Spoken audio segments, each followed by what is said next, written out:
am Neil Gary Rosenzweig from Hollywood, Florida, and I've been appointed by the court to represent Derrick Allen McCaskey on his direct appeal. As the court is well aware, Mr. McCaskey entered into a plea agreement with the government which required him to plead guilty to 2 counts of the indictment against him.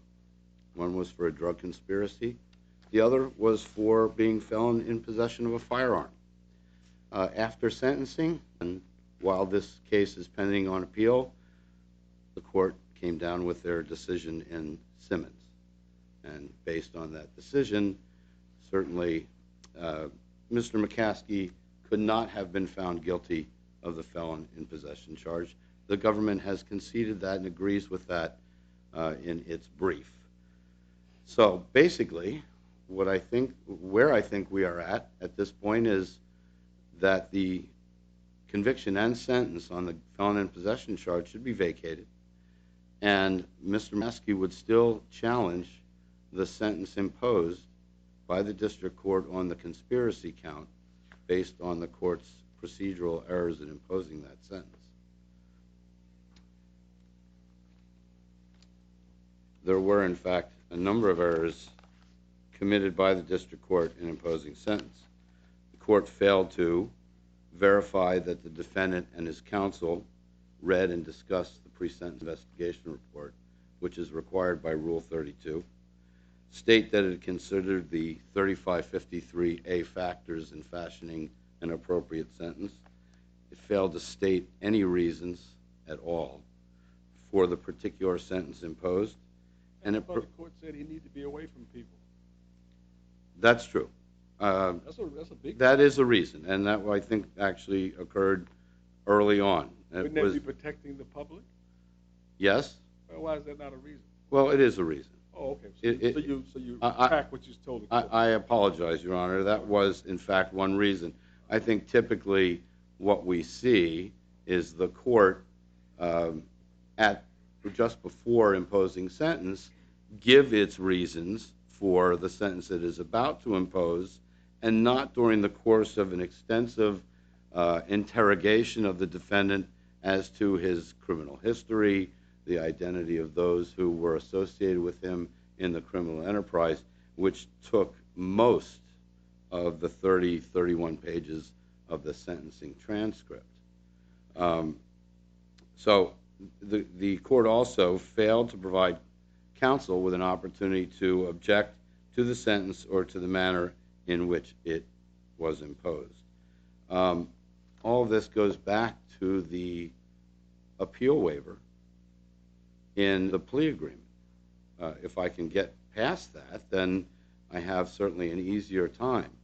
The plea agreement was, in my opinion, considerably worse. Now, obviously, all of you read a lot of these plea agreements and the plea colloquies that go with them, certainly much more than I do, but I think that you might agree that this was sorely lacking as far as what it failed to do, and according to Rule 11, these things are required of the court. They're not permissive anymore. You were going to talk about the appeal waiver? I do want to talk about the appeal waiver. These are the things, I mean, again, depending upon what the standard is that we have to surpass as appellant. If it's the Dominguez-Benitez case from the Supreme Court, where it basically says that we have to show that but for the error, the defendant would not have entered his guilty plea. And that may or may not be the actual standard. The case itself says that when a defendant is challenging his conviction rather than a sentence, then that standard applies. Other circuits since then have not applied that standard. They've gone back to the Vaughn standard, which simply says he has to show prejudice. But that being the case, the court in Dominguez-Benitez stated in a footnote that one Rule 11 error would not colorably present a structural error in which they could refuse to enforce a plea agreement based on basically presumed prejudice. So my question to the court would be, how many errors does it take in Rule 11 in a colloquy? Is it 2? Is it 4?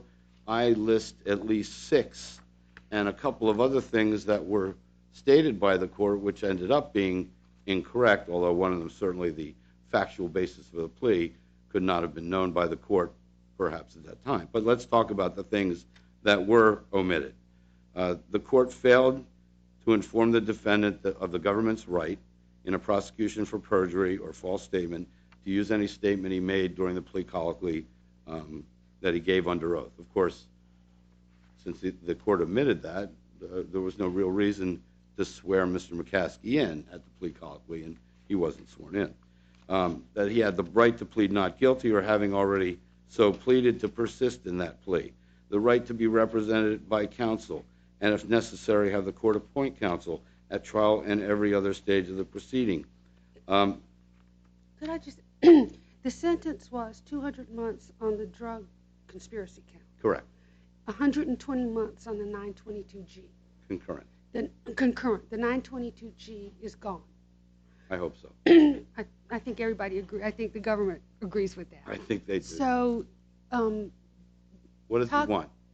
Talk to me about the standing 200, the effect of the fact that the concurrent sentence, the concurrent 200-month sentence on the drug count was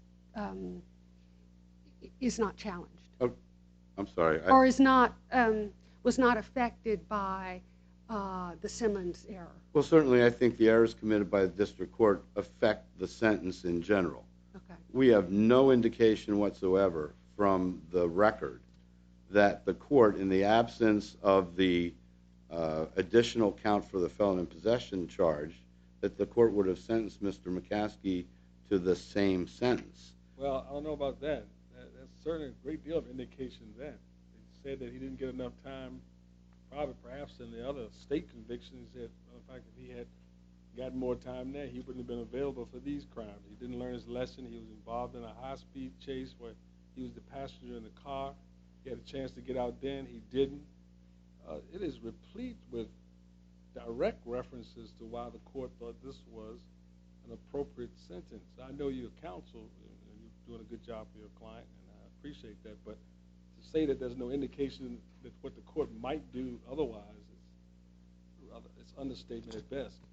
Well, I'm trying to understate it, Your Honor. It's not a good point. I know, but there's a delicate balance of... I'm trying to do it more subtly than I did but I'm earlier. trying to give you a hint that that balance is not struck well when it's done almost at the expense of the correctness of the record. Right, but district courts are not unmindful of the possibilities that things may happen between the time of sentencing and an appeal later on.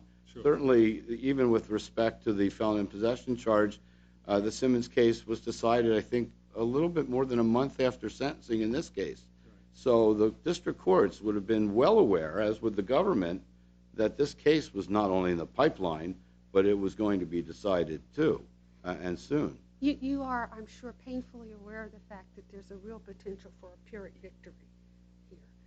It could go back and the court could decide that 200 months was insufficient on the drug count. That's or true. Even if you set aside the plea, there are all those charges that were dismissed because of it.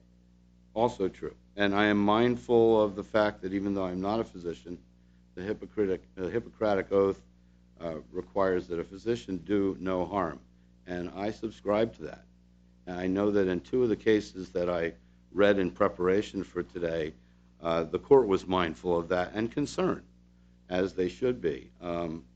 In one case, the court required defense counsel, the appellate counsel, to certify to the court that the risks had been explained to his client and that he nonetheless wanted to go forward. And of course, as soon as I found that case, I sent off a letter to my client, in this case Mr. McCaskey, who of course I can't just pick up the phone and talk to, and explained as best as I could what the possibilities were.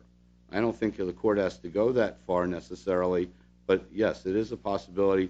I don't want to be responsible for something like that happen, and certainly in light of Judge Gregory's comments about, I think, how angry the district court was with this gentleman, I can't foreclose that possibility. Well, And I I would like appreciate that that you opportunity. appreciate it. Yeah, I do. I don't know what else to tell you other than I would certainly like to have the opportunity to get that response from Mr. McCaskey. Which, Going beyond the question of whether appeal waiver and that, what's the standard of review in terms of what standard do we use to review your claim that it was an unreasonable sentence? the standard at this point, I think, is the government has to prove that it was harmless error. Why is it not plain error? Because Mr. McCaskey's trial counsel requested a low-end guideline sentence during the sentencing hearing, and the cases in the Fourth Circuit have indicated that if you do that, you've preserved the error. Yeah, I was on those cases and landing those line of cases, but help me with the math. Counsel requested a sentence on the low end. 188 months. 188 months. No. It didn't say the lowest. No. Wait. I'm sorry. Let me Go ahead. formulate the question. He requested one on the low end. I think being in the 25%, profile normally is considered the low end. The range was 188 to 235. That's a spread of 47 points. Midway is somewhere around 23.5, and half of that about 11.75 months, right? And you add that to 188, that gets you 199.75. You gave him 200. That's about as low end as you can get, and it's right there. It's in the quartile. It's the lower 1/4. Why is that not the low end?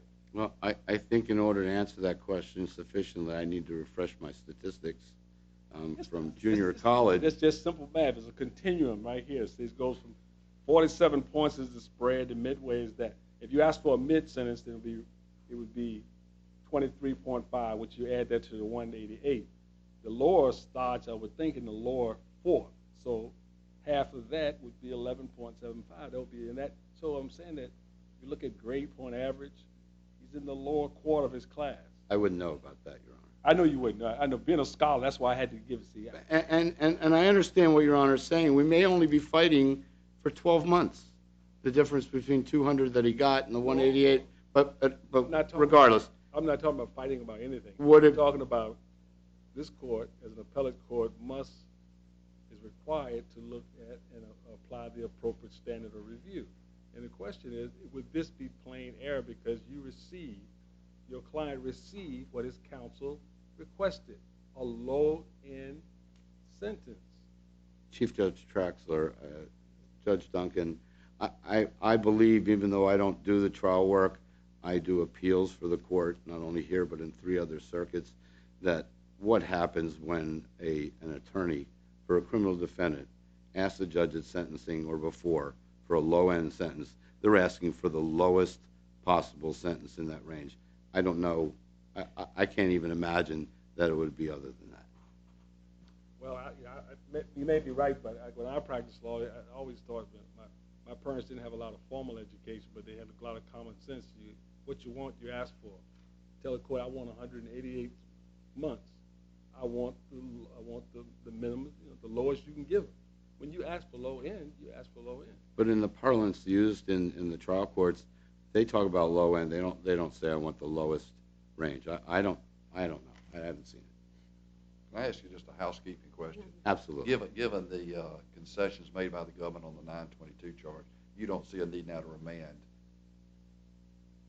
with regard to determination of prior convictions and what the maximum penalties were, anything like that? We're talking about the gun charge alone in isolation. That's gone. There's no. We're looking. I think I'm fighting for 12 months. I think that's what I'm fighting for. Just, do you have any sense of, under the law, and I'm going to ask the government this too because I'm not as clear on it, can the government enforce an appeal waiver only as to the drug count? Well, the appeal waiver was a package. Without giving you, yes. So, given that part of the package is gone, is there such a thing as a selective enforcement of an appeal waiver? Of the appeal waiver itself, I don't believe so. I think that certainly the court can fashion a remedy that may parse certain counts out and do whatever. And the possibilities are endless, which is what made this court kind of extraordinary. I think. I'm sorry, I'm not sure what you're telling me. If I may briefly conclude, let me get back to the real import of your question. The import was, Is there an appeal waiver? Is there an extant appeal waiver with respect to the drug conviction? No, if the appeal waiver is tossed out by this court, I think it's applicable to everything. It's applicable to everything, which doesn't mean anything more than we can go forward with appealing the sentence based on procedural reasonableness. And at that point, I think that the burden shifts to the government to show harmless error because it was preserved if the court doesn't take Judge Gregory's well-reasoned opinion. Okay. Thank you. Ms. Watford McKinney. Good morning. May it please the court. My name is Yvonne Watford McKinney. I represent the United States. With respect to the question that Your Honor just asked regarding selective enforcement of appeal waivers, we do believe that the government can opt to enforce a waiver on one issue and not enforce the waiver on another issue. And I think there is precedent for that in this court. In United States versus Latiker, 2009 opinion, this court, Your Honor, and Judge Gregory, in addition to Judge Motz, indicated in a footnote that, and I'll just read this, because the government is not sought to enforce Latiker's appellate waiver, we need not consider whether the appeal is dispositive. Excuse me, whether the waiver is dispositive of the appeal, and it cites the Brock case. Declining to consider an appeal waiver that arguably barred the appeal on one issue because the government had expressly elected not to argue waiver with regard to that issue. And the Brock case, which is cited by Latiker, indicates that Brock arguably waived this argument according to the terms of his plea agreement. Nevertheless, the government expressly elected not to argue waiver with regard to this issue, and we declined to determine whether Brock waived the issue in the absence of argument by the parties. Thank you. So I would think that the answer would be yes. And, Your Honor, the government does seek to enforce the appeal waiver with regard to the sentence. So, I'm sorry to interrupt you. So you're saying it's a unilateral option that the government has as to which parts they want to enforce and which parts don't? I think that the case law would support that. And the defendant doesn't have that corresponding right? No. Well, I mean, it wouldn't make sense for him to do it, I know, but my point is that the government, at its sole option, can pick which it wants to enforce and which it doesn't. I believe so, particularly in a situation like this. If it had not been for the effect of Simmons on count 14 of the indictment, the government would be seeking the appellate waiver as to both counts. But because Simmons is done away with count 14, it would seem to be unfair that the government cannot continue to seek waiver on count 1. And we believe that the defendant has waived. We believe that count 1, the sentence that he received was within the scope of his waiver. He received a guideline sentence, which this court can presume to be reasonable. He got a midway sentence, if you will. On the drug count. On the drug count.